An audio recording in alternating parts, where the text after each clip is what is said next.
Here's the fun intro, cracker, can you? Here we go. No one knows what we'll even know. Started with a movie plot, now we're somewhere we are not. Bad ideas and late night takes, accents, tangents, weird mistakes. If you came to learn, oh please, lower all your expectancies.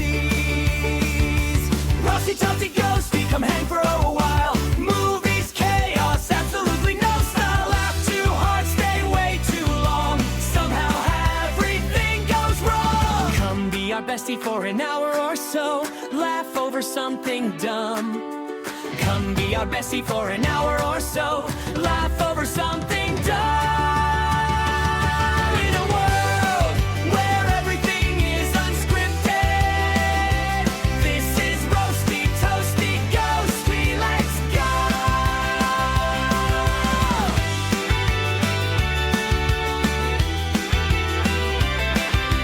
Roasty, Roasty, Ghosty, let's go! It's a nice song. Yeah. It kind of makes me smile. Yeah, It's a happy song. it's a happy song. I kind of feel like it feels kind of nostalgic too, because it reminds me of like older intro songs for, yeah. podcast. Or like children's shows or some TV shows. Yeah. Well, that was a fun song. I think I'm ready to open this up. Okay, let's open it up. All right. Okay. Right. Yeah, cool. Yeah. Okay. Hello, and welcome to Roasty Toasty Ghosty. My name is Lauren. And I'm Matthias. Welcome to this podcast. Yeah. Let's see what happens. It's a podcast. That's all. Yeah. And Throwing taglines at the wall. We'll have a new one every week. Okay, yeah. Come for the tagline and stay because you forgot to change the podcast. Yeah. That's my tagline for the Okay, week. okay. We'll see what happens here. Yeah. We're not gonna remember to come up with a new one next week anyways. You won't. No. No. You will. Always. Okay. I will constantly be trying to change this for the next 20 episodes. Yeah. I mean, it has its ups and downs. It has its upside downs. Yeah, pros and cons. Yep. Yeah, so, One of the cons is having to sit here with you. okay. So, what's the pros? Editing? I'm funny. Laughing at myself. Oh, yeah, I noticed. I'm sure there's a lot of people laughing. I laugh all the time Yeah, at yourself. at myself. I am the funniest person I know. Yeah. Okay, maybe not. But Matthias, Yeah. how are you doing? I'm doing well. Good. Yeah, how are you doing? I'm good. I'm back. You're back? I'm back. It's been a while. It's been, did we just have a break? I have been a grump for a few weeks. And maybe it's... Oh, really? Instead of, yeah. That's not what it sounded like. Oh, okay. It sounded like you were agreeing anyway. Oh, I never noticed. Yeah, but I'm like really good at hiding it sometimes. Maybe not. I don't know. I hardly listened to the last few weeks. Okay. So that's probably why. Yeah. But I'm okay now. I've had a lot on my plate. Yeah. And this week I have been reprimanded. For having too much on my plate. Yeah. But little does this person know, I quit math, which is good. This person. This person yesterday, who I was telling you about, because you told them about me working after work. Oh, okay, yeah. And they were saying, you work too much and you need to calm down and you need to think of yourself and you're going to burn out and blah, blah, blah, blah, blah, blah, blah. This person doesn't know that this is pretty much how I've been living my whole life, you know? Because as a kid in high school, I had 2 jobs going to high school, going straight into being a mom with 2 to 3 jobs plus having a kid. And doing that pretty much ever since. Yeah. Moving to a country where that's like 20,000 jobs at once, learning the culture, learning the language, having a kid, having another kid, hormones, new husband, dealing with that person as well, and like a million things at once. Okay, but you only had one husband. Yeah, Yeah. at the time. It sounded like a new husband, like you had a previous. No. Okay, yeah. But like, I have been an octopus my whole life. Okay. With arms. Yes. Lots of them. Doing a lot of things at once. Tentacles. So having 2 jobs, 3 kids, a podcast, studying and gymnastics and family and everything, that's just it's a normal thing for me. I don't feel burned out. No. Not yet. No. But I've been running on fumes for most of my life. It's just a matter of when they run out. Okay. But I'm good because I dropped math. And that was a huge stress on me. And my math teacher was basically, why are you even in this class? And I said, okay, well, I'm going to drop out then. He's like, that's probably the best idea. Maybe he should drop out, actually. Oh my goodness. This guy is not fun to listen to. No. He's got a very like monotone voice and it's like soft. So like when he does his lectures at school, you want to fall asleep. Okay. He has a sleepy voice. Oh, maybe that's good for people with insomnia. Does it put them to sleep? Maybe. Maybe. That would be good. Yeah. He should teach a class to people with insomnia. Yeah. That would be good for him, I think. But yeah, my school pressure is lowered. I worked double shifts twice this week. Yeah. Which wasn't a big deal for me. I mean, I have my life partner who is home all the time. So he takes the kids. Not a big deal. I don't see the big deal. No. I don't see why someone completely outside of my life has such big opinions on how I am running my life. No. That was the highlights of my week. Okay. You're welcome. Your turn. What happened in my life? Last weekend on Saturday, I went to my aunt and her life partner. And it was nice. We had fika. We had hot dogs. And yeah, it was You grilled? We didn't. Oh. No, they boiled them. Okay. But it was nice. And her life partner, he's so funny. He's so confused and funny. I don't know. It's like one time my aunt was like, "What are you thinking?" And he's like, "I don't know." Yeah, he doesn't know anything. But he's funny. He gets a laugh. Yeah, good.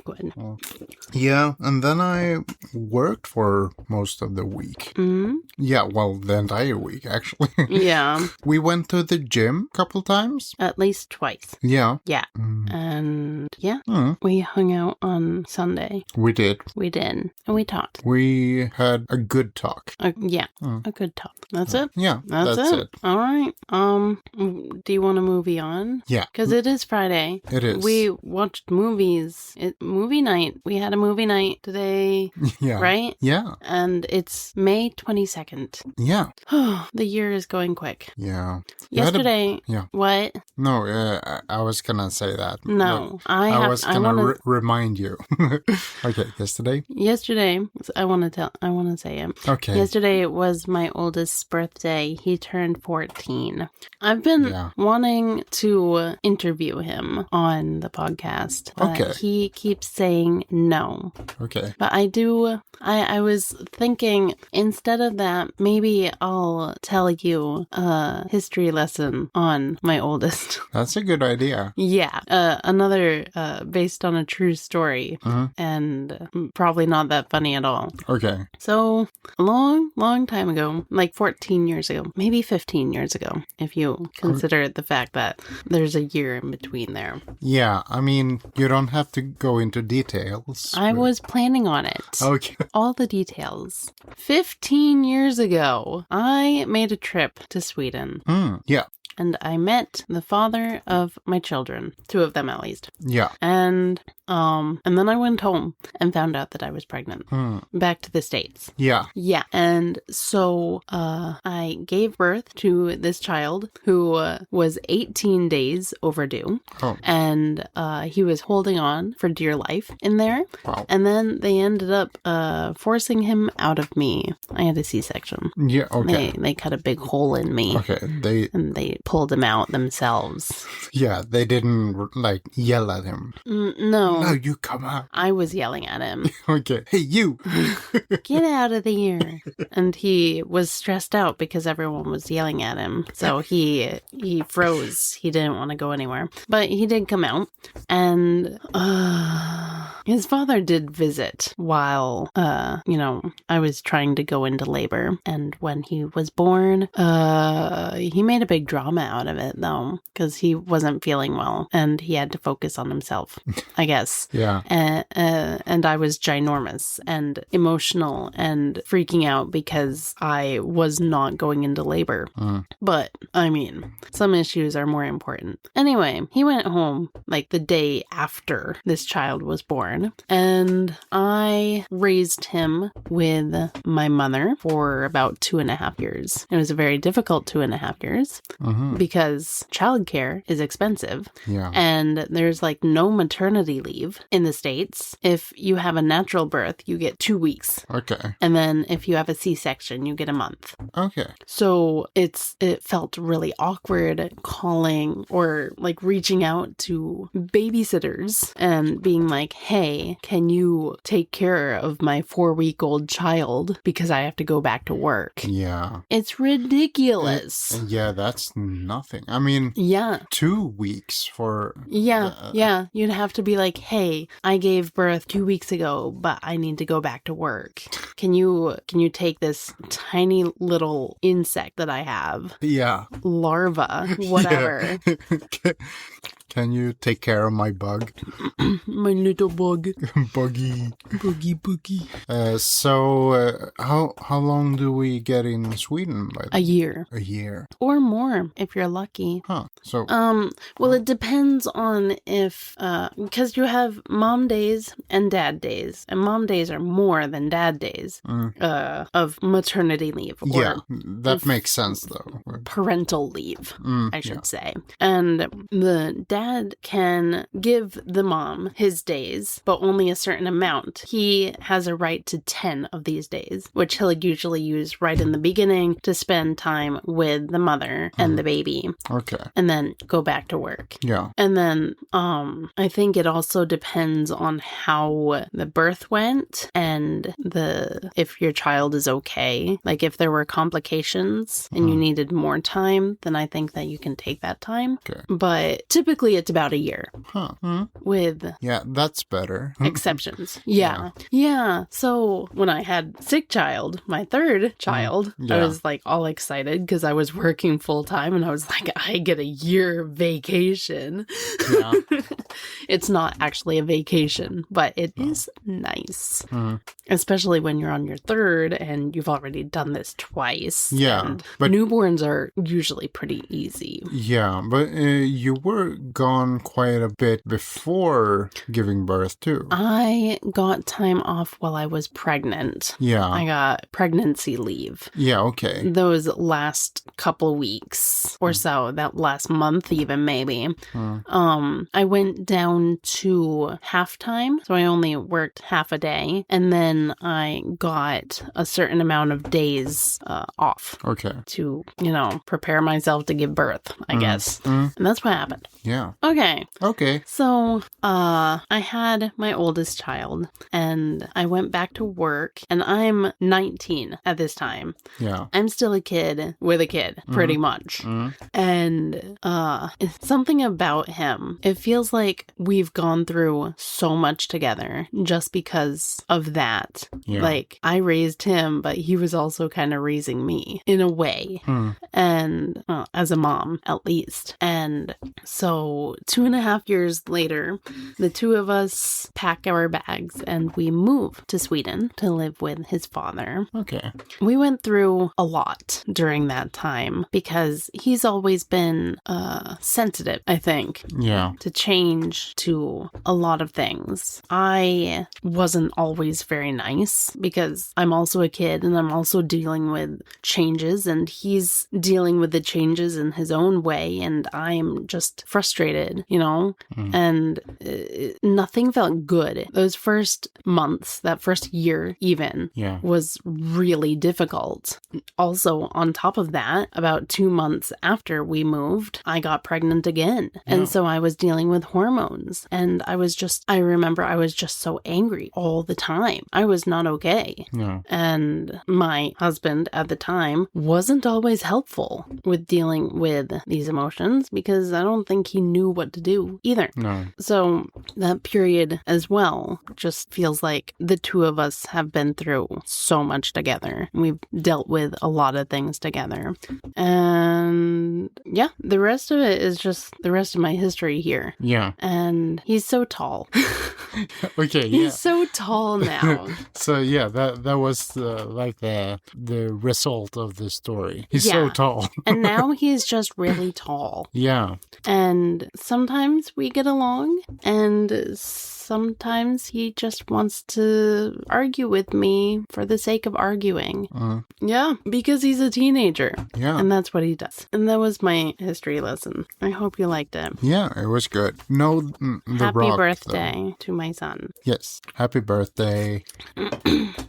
And he was so close to my mom. She adored him, and he adored her as well. Yeah. And it was nice. All right. Anyway, did you wanna talk about movies? Yeah, let's move on. Or do you want to do something else? You don't want to talk about movies? No, I don't want to talk about movies. I don't want to talk about movies. Okay. You talk about movies. I can talk about movies. We watched movies tonight. Let's move on. Let's move on. Let's move on. Let's do that. Yeah. Tonight we watched movies, and then we stopped watching movies. Yeah. We watched Creed. Also, we watched Bedtime Stories. Yeah. But I'm going to tell you about Creed first. Okay. Because we watched it first. Yes. This is a movie with Stallone. Kind of. He was there. Yeah. But he wasn't the main character. No. Michael B. Jordan, who was in another movie. Don't remember. Maybe I didn't even see the movie. No. Maybe I just think I saw a movie with him, but I just saw his name somewhere instead. Yeah. He won an Oscar this year, I think. Cool. For the movie Sinners. I haven't seen that one. Okay. Okay. I didn't see that movie. No. So this is a movie about Creed's son, except it's not a son with his wife. It's a son with a woman who he had an affair with. So it's a big thing. It's like it's Creed's son, but outside of marriage. Yep. Oh no, because he's the first man to ever do that. Yeah. I think. So he grows up a very difficult life, raised by Creed's wife. Yeah. His actual wife. So that was cool of her. Yeah. To be like, the bigger, better person. Yeah. Be like, yeah, I'm gonna take care of you, even though you're not actually mine, but you're Creed's son still. Anyway. Yeah. So, and he goes by a different name. Donnie, Adonio or something. Adonis. I was close. And he wants to be a boxer. Surprise! Otherwise, there wouldn't be a movie. No. If he decided to be a dentist. Yeah, I'll help you. Yeah. Yo. You wanna check my teeth out? Yeah. Punch them teeth out. So, he has Stallone, Rocky Balboa. Yeah. To train him to fight someone else. And so they do that. And that's what happens. Yeah. Cool. Yeah. Polly is dead. Yeah. There is one turtle, and his son moved to Vancouver. Not Creed, but Rocky's son moved to Vancouver. Yeah. But he still has a restaurant that he went to once during this time. Maybe twice. And yeah, that's what I know about this movie. Yeah. What did you think about about it. Rocky also has a problem. He has a problem because he's dying. He has cancer. Yeah. He gets sick. But he ignores it. And then he stops ignoring it. Oh yeah, Creed's son, Don guy, he finds a girl as well. Yeah. Because what would a movie be without that? Yeah, nothing. Nothing. It's not even a movie. No. If there's not another person romantically involved with someone else. Exactly. What did you think about the movie? I mean, I think it's a good movie. I mean, it's like it feels kind of natural that Rocky would go this way and be the trainer now. I kind of like that, and he has his problems. But they kind of support each other. What do you think? It's supposed to be a spin-off, but in a way, it is a continuation of the story, because I thought it was gonna be like Creed, like the actual guy, like going back in time, seeing how he grew up or got into boxing or whatever. Okay. But that's not what happened. No. But I enjoyed the movie anyway. Yeah. It was interesting. Yeah. Yeah, that's what I know. Yeah. Good. Anything else? No. Next movie, Bedtime Stories. This is a movie with Adam Sandler and Courtney Cox is in this one. Not Jennifer Aniston this time. It's another one of the friends. Okay, so in this movie, Courtney Cox plays his sister and he has to babysit her kids for a week. So he tells them bedtime stories, then they help with the stories, and like the day after, the stories kind of comes true in a way. When that starts happening, he's trying to take advantage of this. There's also a girl he meets. He works as a handyman at a hotel, and he wants to own that hotel, and yeah, things like that. That's pretty much what happened. Yeah. So what did you think about this movie? I found it interesting. I liked the plot line. Yeah. I thought it was fun. Yeah. I liked it. Did you like it? I liked it too. Good. And Rob Schneider was there. yeah. And Russell Brand. I like him. You like him? Okay. I do. I think he's funny. Sometimes. Who else did we see? Did we see anyone else? Yeah. Richard Griffiths, the old guy. Okay, yeah. He was in Harry Potter. Wasn't he like an uncle? Oh, the old guy. Yeah. I thought that was him. Yeah. Yeah. And he's the guy in The Naked Gun too. Oh. I was wrong about an actor from Creed. Yeah. And I was completely sure it was the guy from Detox. Yeah, but he wasn't. 100% sure. But he wasn't. No. Just like this guy wasn't in Around the World in 80 Days. Whatever. Anyhow. Let's take a break. Okay. I'm sick of this. Okay, I guess. I'm back to being a grump. Yeah. So we'll be back later. Yeah. Enjoy this little tune. Bye. Bye.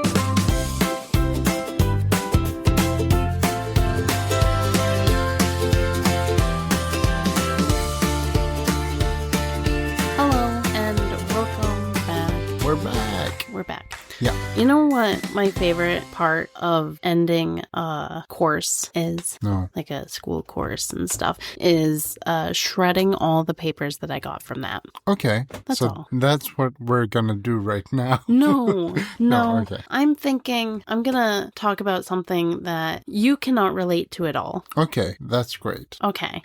So you'll have nothing to say, and perfect. I'm just gonna talk, and This is gonna be a Lauren episode. this is my episode because I feel better. Yeah. Yeah. Okay. Whenever I feel good, it's gonna be my episode. Yeah. Well, that hasn't happened yet. We're still waiting for the day when Matthias feels good. So I have a problem. Okay. And since I'm hosting a gymnastics competition tomorrow, and I am a gymnast myself, Yeah. so I figured I want to talk about gymnastics today. Okay. I recently have redeveloped a very big issue for me. A couple weeks ago, I got a mental block again Okay. for going backwards. Okay. So like I'm having difficulties doing like a backflip and stuff. Oh yeah. Okay. No. Yeah. What do you mean? What were you thinking? No, I'm like going backwards in time, or like remembering stuff, or what? No. No. As a gymnast, Yeah. that's not necessary. I don't remember. No, like actually moving backwards. And this is something that I struggled so much with as a teenager. And it was so frustrating for me, for my coaches, for my gymnastics coach, and like everyone, especially me, because it was something that I could do. Okay. But my brain was saying, no, don't do this. Okay. As an adult, I have it's been easier for me to go backwards, surprisingly. Okay. Like it just happens. I don't really think about it. I just do it. But a couple weeks ago, I just stopped. My whole body just freezes. I can't do it. Okay. So today I would like to do a deep dive and hopefully help myself and maybe others, other random people who have mental blocks for going backwards. Okay. It's pretty common for gymnasts, but it's never fun. Okay, deep dive connecting the brain and a gymnast's ability to go backwards, for example, in a back handspring. Yeah. Humans are built with forward-facing vision, forward locomotion, and a nervous system that generally prefers seeing where it's going. A gymnast launching backward is asking the brain to do something strange, move rapidly into unseen space while upside down and rotating. Just that thought feels kind of scary, right? Like if there was a black hole behind you and you just like flip back, Yeah. I don't think you'd like it. No. No. I don't know if I want to flip forward either, though. No. But if it's behind you, you can't see what's going on. No. Anyway. Unless I have a mirror in front of me. Yeah. Would that help? No. Did I just solve it? I don't think so. Oh. Okay, so the brain's backward problem. Imagine the people. You. Imagine your nervous system as a city with several departments working at once. Visual system, which says, I usually tell us where we're going. We have the vestibular system that says, I detect head motion and gravity. The proprioceptive system. That was a word. You get the difficult words I do. this week. I do. Hypothesis. Hypothesis. I noticed in the last episode, it sounded like I was getting annoyed with you with hypothesis. I kept saying hypothesis like that. Yeah. And it wasn't like it wasn't me getting annoyed. It was me having fun saying the word. Yeah. And it came out that way. Hypothesis. Well, I never heard it like that. So. Okay, well, I re-listened to it yesterday, and I noticed that it sounds like I'm getting annoyed, but I'm just having fun with the word. Hypothesis. Okay. And so, also making fun of me. Also, I'm making fun of you. No, I wasn't making fun of you. I was helping you. Yeah. That's what I usually say anyway. Yeah. Okay, so we have the propane system. Propane? Propane system. I know where the limbs are without looking. Okay. Proprioceptive.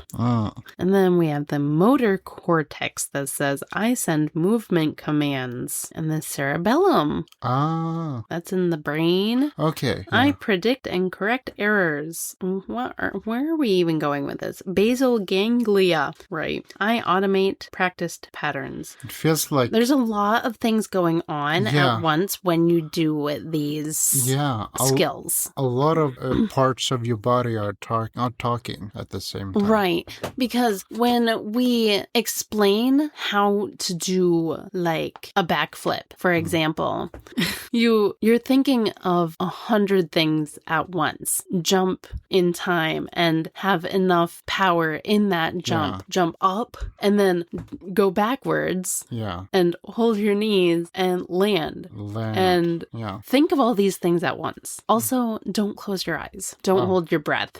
Because that's what I do. Okay. You're not supposed to do that. Yeah. Whatever you do, don't do that. Don't do that. So maybe that's why you don't like it. Well, it ends up being like a joke. Just think of this, and this, and it'll be fine. All at once. Yeah. You can't do one thing and then the next thing. You have to do all these things at the same time. And it's kind of funny. Yeah. Just do all this and you'll be okay. Yeah. But it's good to know what not to do also. Yeah. And you help people with that. Right. That's my job. Yeah. This is what I do. You shouldn't do that. Yeah, right. That's what Open Eyes is saying as well. You begin upright, jump backward, tilt into inversion, rotate rapidly, briefly contact the hands, then snap through to land. During much of this sequence, the eyes either cannot gather useful information fast enough or the visual scene becomes unstable. The brain shifts authority elsewhere. The hidden star is the proprioception. Proprioception. It's sometimes called the sixth sense. We've seen that movie. So you see dead people? I think so. When you do that? When you're upside down. When you do a backflip? Yeah. But it's more like an internal GPS made from muscle spindles, joint receptors, and tendon sensors. So when a gymnast throws a back handspring, the shoulders know they are opening, the hips know their angle, the ankles know force is leaving the floor, and the spine knows extension and flexion patterns. Okay. Right. Right. Blah, blah, blah. And then it goes into math. Oh no, you quit math. I did. So I'm going to skip that part. Yeah. Never math again. The vestibular system is tiny accelerometers. Yeah. Accelerometers inside the skull. Okay. Deep in the inner ear sit semicircular canals and otolith organs. There's so much going on in the brain when you're doing this thing. Okay. Okay. Deep, and that's what I said. Deep. Yeah, I heard it. Yeah.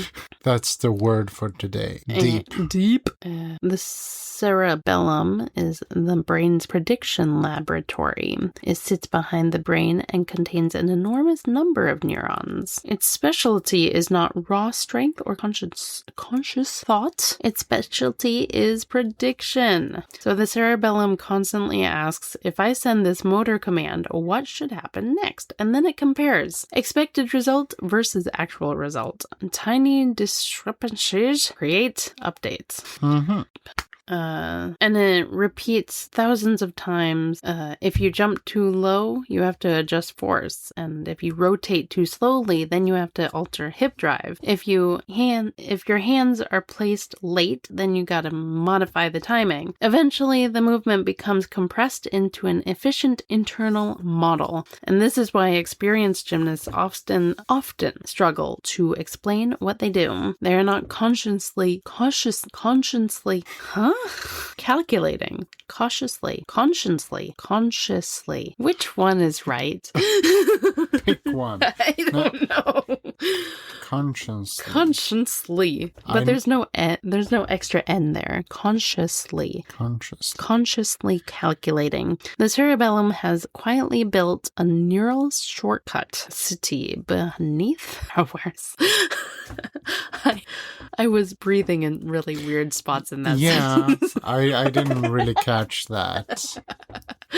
The cerebellum has quietly built a neural shortcut city beneath awareness. Now I'm gonna breathe. Okay. So, okay. You have problem with breathing. Right. That's another problem. Yeah. That's for another day. That's for another day. Fear circuitry versus skill circuitry. Circus tree. No, circuits. Yeah. Backward movement activates another important system, the threat network. Yeah. Which is a good title to any kind of movie or something. The threat network. Yeah, that is a good title. The brain's survival machinery strongly dislikes falling backwards. Do you like falling backwards? Yeah. Okay. Love it. Shut up. Losing visual control. Being upside down. You like to be upside down? Yeah, love it. Okay. Uncertain landings. Okay. Structures including the amygdala can amplify caution responses. Megalodon? The Meg. Yes. A big shark. Yeah. Okay. Structures including the megalodon can amplify caution responses. Yeah, I guess that makes sense. Yeah. A beginner beginner attempting a hamstring. Hamstring. Okay. Backhand spring. Okay. Often shows increased muscle co-contraction, hesitation, delayed takeoff, shortened movement patterns. This creates a paradox. Fear causes protective stiffness. Protective stiffness often makes the movement less effective. Okay, that was a weird place to have. Less effective movement increases perceived danger. Okay. A feedback loop forms. Coaches frequently break this loop through spotting, progressions, soft surfaces, and repetition. And the brain slowly updates its internal prediction. So the movement no longer belongs in the danger category in your brain with practice. Okay. Repetitiveness. I can see that. Blah, blah, blah. So with all the practice and repetitions, a back handspring becomes less like throwing your body into empty space and more like a neural symphony where prediction, sensation, balance, and memory arrive at exactly the same beat. The astonishing part is not that gymnasts go backwards. It is that the brain can eventually decide backward is okay too. Okay, so my next question. Well, that was just the deep dive part, but this is my first question, which was a good chunk of this part anyway. Okay. If a gymnast hits a mental block for going backwards, what are the best cures? Because I would really like to fix this before next season. Okay. Of course, this would happen right after I asked the leader of the competitive team group if I could join them next season to start competing. And then suddenly, I can't go backwards anymore. So yeah, part of me is starting to think, what's the point in even trying if my brain won't go backwards? No. Okay. Okay. So here's what Open Eyes has to say about that. Okay. A backward mental block in gymnastics is one of the most interesting collisions between skill and brain biology. The athlete often knows they can do the skill. Obviously, I can. I've done it so many times. And everyone has seen me do it. Yeah, it's kind of weird that you can't do it anymore. It was just so random. Yeah. Because, like, the week before, I was doing it no problem. Yeah. And then the next week is like, I'm just going to stand here and look like an idiot while everyone is watching me. And now I'm just going to give up because I'm panicking and I have, like, this weird PTSD from when I was a teenager and, like, was doing this all the time. Yeah, you're like, can't do it, can't do it, can't do it. Just suddenly, no, I can't. Not doing this anymore. But you just did it. Yeah, well, now I can't. Okay? Okay. Strength may be there. Techniques may still be there. It might still be there. Yeah. Who knows? Yet the brain suddenly throws a velvet rope across the doorway. Access denied. This is not usually simple fear or lack of effort. A mental block often looks more like a mismatch between the brain's prediction system and its threat system. I'm drooling. Oh my goodness. Sorry. Okay, so what is happening inside the brain? The brain builds an internal model that says, if I do X, then Y happens. If something disrupts that model, such as a scary fall, growth spurts, changing body proportions, injury, long breaks from training, I had a week. That's not it. I didn't injure myself more than I usually have. I don't think I'm going through growth spurts, and I did not do a scary fall. Here's some more. Pressure to perform, maybe. Repeated failed attempts, not at that time, and perfectionism, which I'm pretty confident in my skills that I'm not concerned about perfectionism. I'm pretty imperfect. Yes. The prediction system can become noisy. The threat circuitry become, no, begins asking, are we sure this is safe? Backward skills are especially vulnerable because they already challenge ancient instincts, like moving without seeing where you're going, rotating through space, temporarily losing stable orientation. That rotating through space line just makes me think of Black hole. what is it, 2001? Yeah. Space Odyssey. Odyssey. When that one guy just like dies and floats through space. Or maybe he's still alive, but he like loses control and just floats through space, and it's like 20 minutes of just this guy floating through space. He's probably dead. We don't have to watch that movie. Okay. You sure? Yeah, I don't feel like watching 20 minutes of some guy floating through space. Once the brain starts tagging the movement as uncertain, it can trigger protective behaviors like freezing at takeoff, stopping midway, bailing off. What? I'm like freezing in midair. No, at takeoff. Yeah. Like you don't even go back. No, but I'm thinking freezing in midair. Yeah, just stop. Like, yeah. Nope. Help. Nope. Help. I'm stuck in air. Bailing out, sudden stiffness, feeling physically unable to jump backwards, which is kind of what I do. Athletes often describe it as my body won't let me, and that description can be surprisingly accurate. Here are some best approaches that coaches and sports psychology often use. Okay? Number 1, shrink the skill until the brain stops protesting. The nervous system learns ingredients, not cliffs. Instead of, never mind, just kidding. It gives some drills to do to learn how to go backwards again, which I will probably end up doing, starting from the ground up again. Yeah. Which is kind of frustrating because I already know how to do these things. I've done them a million times before, but I'm starting from the first step. Yeah. Okay? So you can't like take some drugs and numb your brain a little? I don't think so. Like Then alcohol? I don't know. Maybe. If I take alcohol, I don't think I will be brave enough. You're just gonna fall backwards. Yeah, I'm probably just gonna fall backwards. I don't think that I would be brave enough even if I didn't lose the skill. No. So here's some things that you can do to learn how to go backwards. Jump backward onto a mat. Well. Fall backward into a pit, which I have been doing, and it's scary. Yeah, okay, so like a padded pit, I guess. A foam pit. Yeah. Yeah. Not just any pit. Into a ditch. Yeah. Like a gravel pit or something.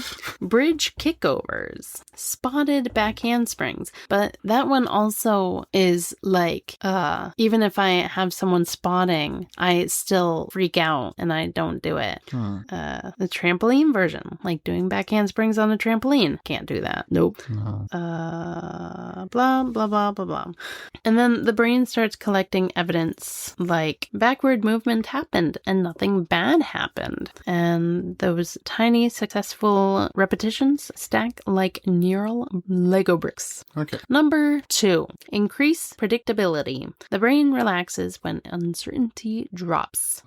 Yeah, so if you practice on the same surface with the same coach, the same setup, same warm-up, same cue words and everything, and keep conditions stable, then you're helping the brain rebuild a reliable forecast. Number 3.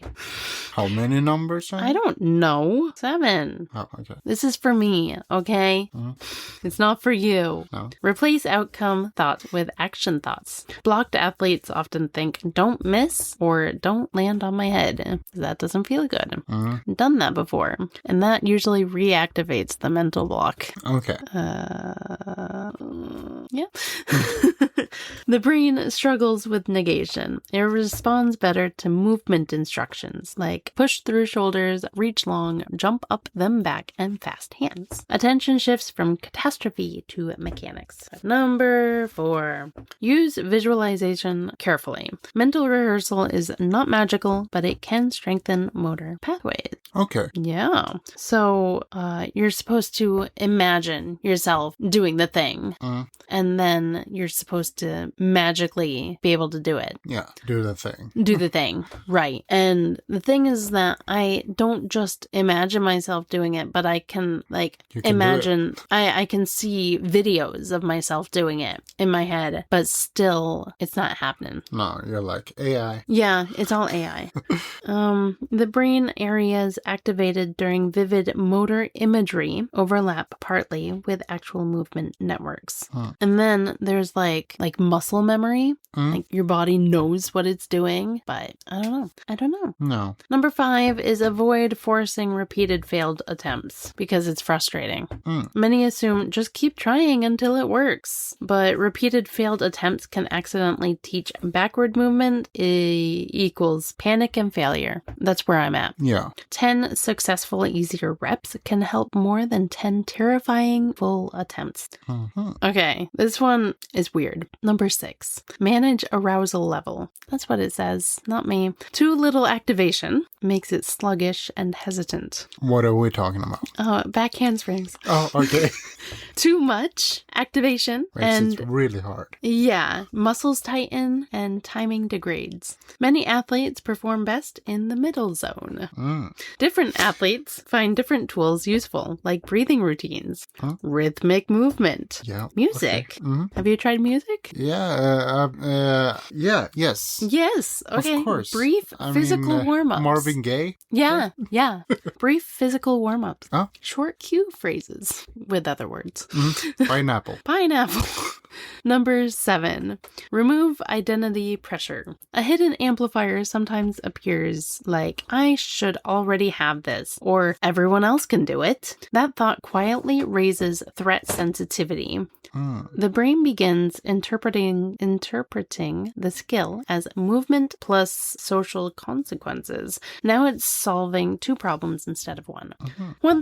Moving on. One thing coaches often notice is trying harder can paradoxically make a backward block worse. Don't try harder. No. Have the same amount of try the whole time. Yeah. I mean, and don't be sluggish. A back handspring is not powered by courage alone. Here's something you can relate to. Picture a cat trying to jump across a gap. If uncertainty rises, it doesn't simply yell internally and leap harder. It gathers information first. The brain often behaves similarly. When the block becomes persistent.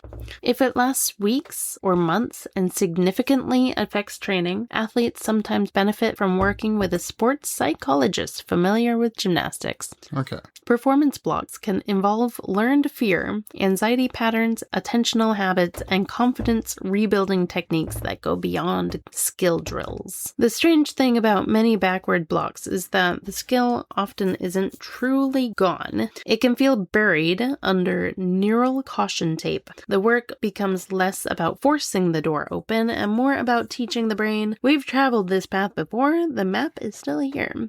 So that's that. Okay. I have a fun story for you. Okay.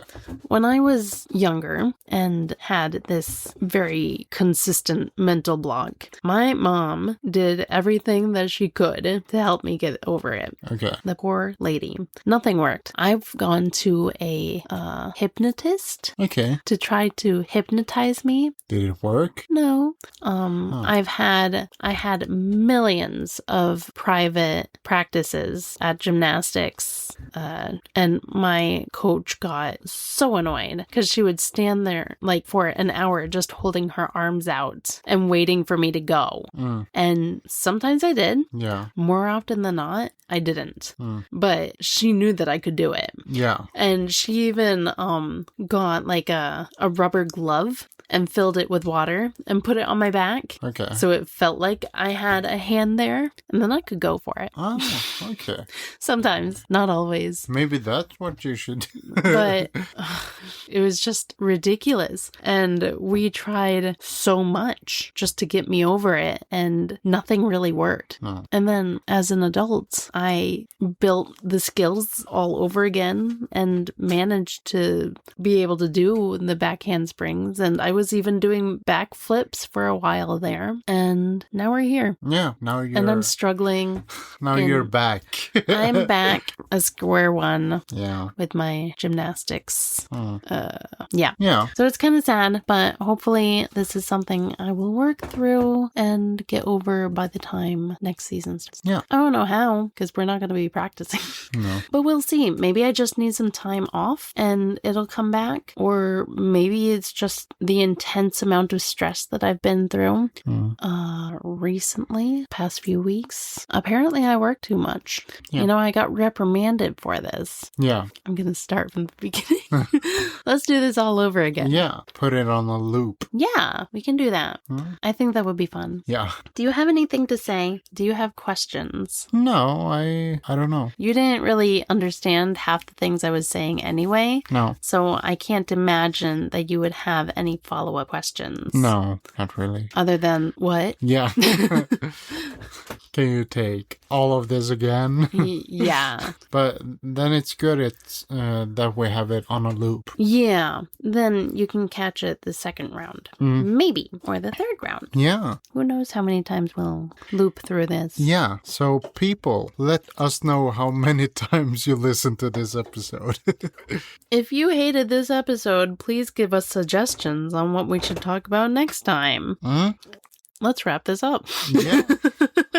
Because I feel like we're at the end of the episode. So Matthias, can you please tell me what is ruining your life? Don't say it's me. No, it's not you. I have a lot of editing in front of me this weekend. So right now that's concerning me a bit. Okay. So I would say that's, and also I have a broken nail. So I'm gonna fix that soon.